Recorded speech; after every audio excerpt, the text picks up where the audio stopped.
Just like in the TV show, the real Peaky Blinders were a notorious Birmingham gang involved in gambling, robbery, protection rackets and violence. In fact, creator Stephen Knight was inspired to write Peaky Blinders because his dad's uncles, the Sheldons, were bookmakers and part of the Peaky Blinders heritage. In an interview with History Extra, he revealed that his dad's stories gave him his first vision of the show. One of the stories that really made me want to write Peaky Blinders is one my dad told me. His dad gave him a message and said, "Go and deliver this to your uncles." My dad knocked on the door and there was a table with about 8 men, immaculately dressed, wearing caps and with guns in their pockets. The table was covered with money. Just that image. Smoke, booze and these immaculately dressed men in this slum in Birmingham. I thought, that's the mythology, that's the story, and that's the first image I started to work with. The actual Peaky Blinders were around from the 1890s rather than the 1920s, so that differs from the BBC series. Most of their members were young men, and some could be as young as 12. They were purely a street gang, though, and didn't have Tommy's political ambition. They did, however, go further than Tommy, or even Arthur, in their casual violence.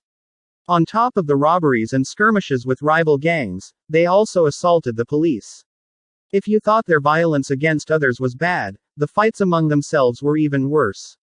Knight's uncle said, via the Mirror, that in one fight between two Peaky Blinders, they didn't care about each other's eyes, ears, throats. They were like dogs fighting. The popular story is that their name came from the razor blades in their caps. Historian Carl Chin, via Birmingham Mail, suggested that this is most likely a myth. Razor blades were only starting to be used in the 1890s and so were prohibitively expensive at the time.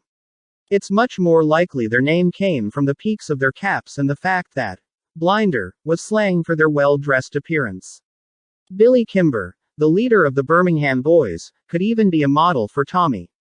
A minor character, and a cockney. In season 1, in real life Kimber was charismatic and intelligent and became the most powerful gangster in England. Kimber had another base in London and formed alliances with other gangs in Leeds and Uttoxeter. But it wasn't just the increasing dominance of other gangs that led to the end of the Peaky Blinders. Stricter policing and tougher sentencing meant that many left the gang and few joined. Children were increasingly going to school and learning discipline, and new boxing clubs gave many an alternative to the gang. By the 1920s, the remaining Peaky Blinders moved to the countryside and largely disappeared from view as the Sabinus, another gang, claimed all their Birmingham territories. Another instance of the show rewriting history. If you like the video, then please subscribe. We will be uploaded more videos. Bye.